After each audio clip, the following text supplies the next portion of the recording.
അപ്പോൾ ഈ പരാതി ആധിക്യത്തിൽ പോലീസ് ഏത് രീതിയിൽ അന്വേഷണം നടത്താൻ കഴിയുമെന്ന് എന്ന് പറഞ്ഞാൽ ഇത് പോലീസിന് പുതുമയാണ്. 3000 പരാതിയാണ് കണ്ണൂരുള്ളത്. എല്ലാ സ്ഥലങ്ങളിലും 800, 700, 600, 500 പരാതികൾ വരികയാണ്. അപ്പോൾ ഏത് രീതിയിൽ അന്വേഷണം നടത്തും എന്നുള്ള കാര്യത്തിൽ പോലീസ് അമ്പരം നിൽക്കുകയാണ്. ഏതോ പ്രത്യേക സംഘമൊക്കെ വരാൻ പോകുന്നു എന്ന് പറയുന്നുണ്ട്. അതിനൊക്കെ അപ്പുറം ഈ മാസപ്പടിക്ക് സമാനമായി 50ഓളം രാഷ്ട്രീയക്കാർക്ക് മാസാമാസം എല്ലാ രാഷ്ട്രീയ പടമുണ്ട്, ആരും മുക്തരല്ല. ഇയാൾ കൃത്യമായി പണം കൊടുത്തിരുന്നു എന്ന് പറയുന്നുണ്ട്. അയാളുടെ വായിൽ നിന്ന് ആ പേരുകൾ വീഴാതിരിക്കൽ ആ രാഷ്ട്രീയക്കാരുടെ ഉത്തരവാദിത്തമാണ്. അന്വേഷണം നേരായ വഴിക്ക് നടക്കുമെന്ന് താങ്കൾ കരുതുന്നുണ്ടോ ഷാബു?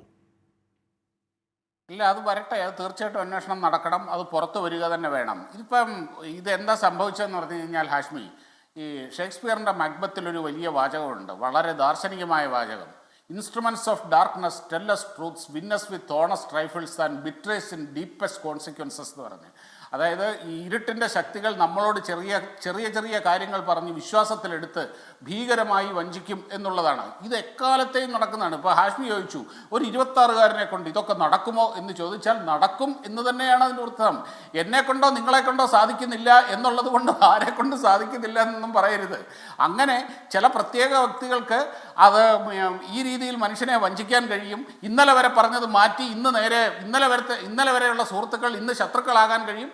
അതൊക്കെ അത്തരത്തിലുള്ള അപാരമായ വൈദഗ്ധ്യമുള്ളവർ നമ്മുടെ ചുറ്റുമൊക്കെ ഉണ്ട് ഹാഷ്മി. അത് എന്നെ കൊണ്ടോ നിങ്ങളെ കൊണ്ടോ സാധിക്കില്ല എന്ന് പറഞ്ഞുകൊണ്ട് ഇത് ആരെ കൊണ്ട് സാധിക്കില്ല എന്നൊന്നും പറയരുത്. അത് പിന്നെ ഇവിടെ പറഞ്ഞല്ലോ, ഈ എൻ രാധാകൃഷ്ണൻ ഇതിൻ്റെ അകത്ത്, അദ്ദേഹവും ഇതിൻ്റെ അകത്തൊരു ഇരയാണ് എന്ന് തന്നെയാണ് ഞാൻ ഇതിൻ്റെ അകത്ത് വ്യക്തമായി മനസ്സിലാക്കുന്നത്. ഞാൻ ഇതിനെപ്പറ്റി വളരെ കൃത്യമായിട്ട് അന്വേഷിച്ചിട്ട് തന്നെയാണ്, സംസാരിച്ചിട്ട് തന്നെയാണ് ഇരിക്കുന്നത്. ഇനി ഒരു കാര്യം പറയട്ടെ, ഇവിടെ ലാലി വിൻസെൻ്റ് ഇവിടെ പറഞ്ഞല്ലോ, അവരാണ് ഇതിൻ്റെ കോൺട്രാക്റ്റുകൾ ഉണ്ടാക്കി കൊടുത്തത്, അവരാണ് ഇതിൻ്റെ കോടതിയിലേക്കുള്ള മുഴുവൻ കാര്യങ്ങളും ചെയ്തത്. കഴിഞ്ഞ വർഷങ്ങളായി ഈ കാര്യങ്ങളിൽ അടുത്തിടപഴകിയിരുന്ന ഈ തട്ടിപ്പ് കമ്പനിയുടെ ലീഗൽ അഡ്വൈസറായിട്ട് നിന്ന് 10-45 ലക്ഷം രൂപയും വാങ്ങി അവർക്ക് ഇതിനെപ്പറ്റി അറിയില്ലായിരുന്നു എന്ന് പറയുന്നതിൻ്റെ അത്രയും അവിശ്വാസ്യത ഇപ്പം ഈ പറഞ്ഞാല് എൻ രാധാകൃഷ്ണനോ അല്ലെങ്കിൽ പോട്ടെ പിണറായി വിജയൻ, എല്ലാ രാഷ്ട്രീയക്കാരും ഇതിൻ്റെ അകത്തുണ്ട്. ഒന്ന് ആലോചിച്ച് നോക്കാം, ഇവരിത് അടുത്ത് നിന്ന് കണ്ടിട്ട് പെരുമാറിയിട്ട് അവർക്ക് മനസ്സിലായില്ല.